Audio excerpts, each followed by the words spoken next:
Bank balance maintain చేసుకుంటూ వెళ్తే పరలోకం వెళ్ళాం. ఆత్మ ఫలాలు మెయింటైన్ చేయాలి, హృదయాన్ని అలంకరించాలి. ఇల్లుని ఒక పెద్ద పాలిష్ రైతు అలంకరించి మాత్రాన్ని పరలోకం వెళ్ళమండి. ఇంట్లో పెద్ద గడియారం పెట్టినంత మాత్రాన్ని పరలోకం వెళ్ళమండి. హృదయంలో ప్రేమ, సంతోషం, సమాధానం, సాత్వికం అని దేవుడు ఏ విషయాలు అయితే చెప్పారో వాటితో అలంకరించుకోవాలి. ముఖ్యంగా విశ్వాసాన్ని క్రియలలో కనపరచగలగాలి.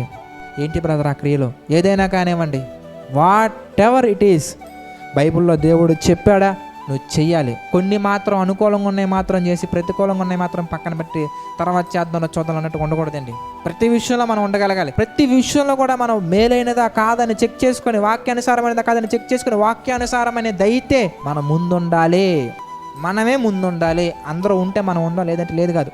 అది మేలైనదా, దేవుడు కోరినదా, సంకోచం లేకుండా సంపూర్ణంగా మనం ముందుకెళ్ళగలగాలి. అప్పుడే పరిపూర్ణులుగా మనం మారతాం.